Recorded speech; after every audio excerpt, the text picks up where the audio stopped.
இந்த செய்தியை உங்களுக்கு வழங்குவது டைனமிக். 34 ஆண்டு கால சிறந்த டைனமிக் 7ஆம் உணர்வு விழித்தெழுதல் விழிப்புணர்வு உளமன உணர்வியல் அனுபவ பயிற்சிக்கு டைனமிக்.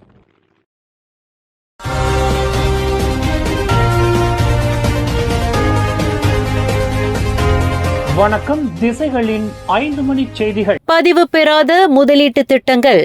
பணம் முதலீடு செய்தவர்களுக்கு சட்ட ரீதியாக பாதுகாப்பு இல்லை. மலேசியாவில் பதிவு பெறாத முதலீட்டு திட்டங்களில் தங்கள் பணத்தை முதலீடு செய்தவர்களுக்கு சட்ட ரீதியாக பாதுகாப்பு இல்லை என்று புக்கிட் அமான் போலீஸ் தலைமையகத்தின் வர்த்தக குற்றப்புலனாய்வு துறை நினைவுறுத்தியுள்ளது.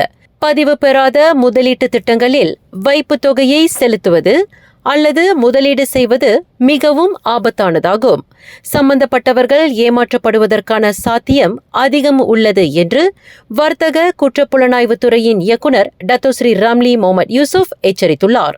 குறுகிய காலத்தில் அதிகமான லாபத்தை எதிர்பார்க்கலாம் என்று இதுபோன்ற பதிவு பெறாத முதலீட்டு திட்டங்களை வழிநடத்துபவர்களின் ஆசை வார்த்தைகளை நம்பி முதலீடு செய்து லட்சக்கணக்கான வெள்ளியை பலர் இழந்துள்ளனர். காரணம், அவர்கள் சட்டவிரோதமாக முதலீடு செய்த அந்த பணம் சட்ட ரீதியாக திரும்ப கிடைப்பதற்கு அறவே வாய்ப்பு இல்லை என்று ராம்லி முகமது யூசுப் நினைவுறுத்தினார். சட்டவிரோத முதலீட்டு திட்டத்தில் பங்கு கொண்டு ஆயிரக்கணக்கான வெள்ளியை வைப்பு தொகையாக செலுத்திய 79 பேருக்கு சொந்தமான 11,12,700 வெள்ளியை திரும்பப் பெறும் உரிமையை ரத்து செய்யுமாறு பிராசிக்யூஷன் தரப்பு செய்து கொண்ட மேல்முறையீட்டு விண்ணப்பத்திற்கு கடந்த ஏப்ரல் 24ஆம் தேதி கூட்டரசு நீதிமன்றம் அனுமதி வழங்கியிருப்பதை ராம்லி முகமது யூசுப் சுட்டிக்காட்டினார். இதன் பொருள், சம்பந்தப்பட்டவர்களுக்கு சொந்தமான அந்த பணம் அவர்களுக்கு திரும்ப கிடைக்கப் போவதில்லை. அந்த பணம் அரசாங்கத்திடம் ஒப்படைக்கும்படி நீதிபதிகள் குழுவிற்கு தலைமையேற்ற நாட்டின் தலைமை நீதிபதி துன் தங்கு மைமூன் துவன்மாட் தீர்ப்பு அளித்து இருப்பதை ராம்லி முகமது யூசுப் விளக்கினார். வரும் 11ஆம் தேதி நடைபெறவிருக்கும் கொலகுபுபாரு இடைத்தேர்தலில் வாக்காளர்களில் குறிப்பாக பொதுமக்களின் பாதுகாப்பு உறுதி செய்யப்படும் என்று உள்துறை அமைச்சு உத்தரவாதம் அளித்துள்ளது.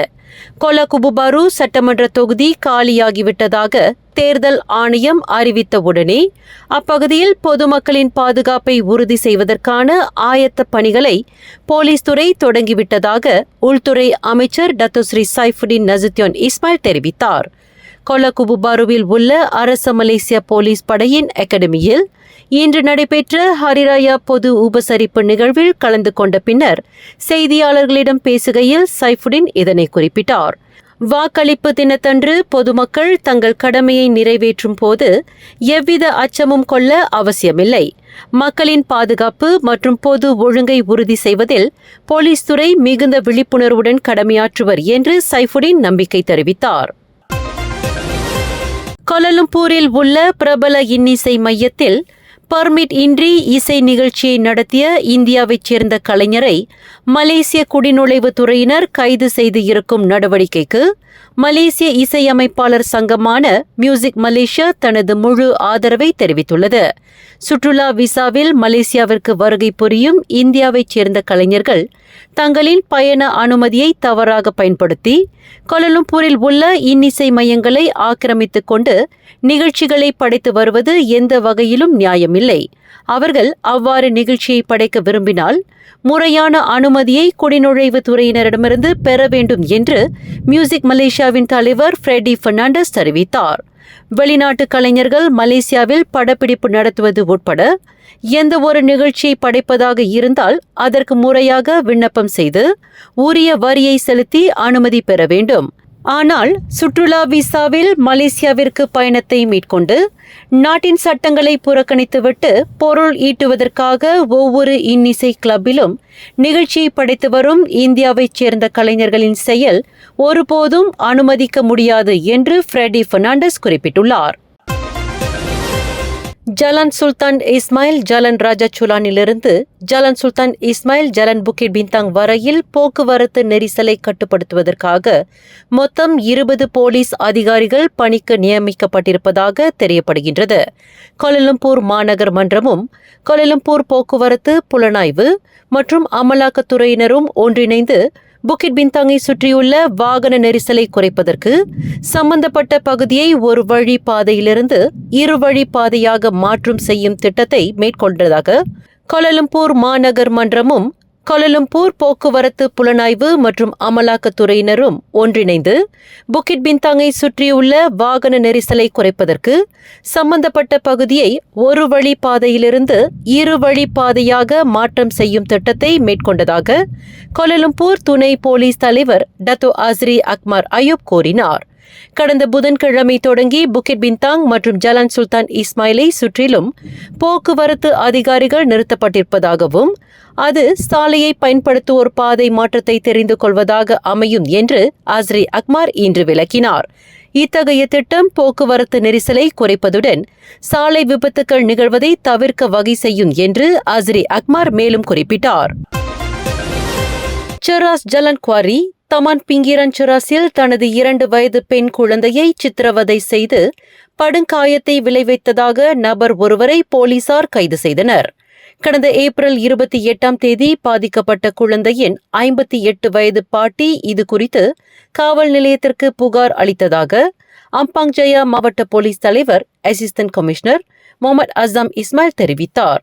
இதைத் தொடர்ந்து 37 வயது அக்குழந்தையின் தந்தையை அம்பாங் ஜயா மாவட்ட காவல்துறை தலைமையகத்தின் குற்றப்புலனாய்வு பிரிவின் காவல்துறை அதிகாரிகளால் ஜலான் குவாரியில் கைது செய்யப்பட்டதாக முகமது அசாம் கூறினார்.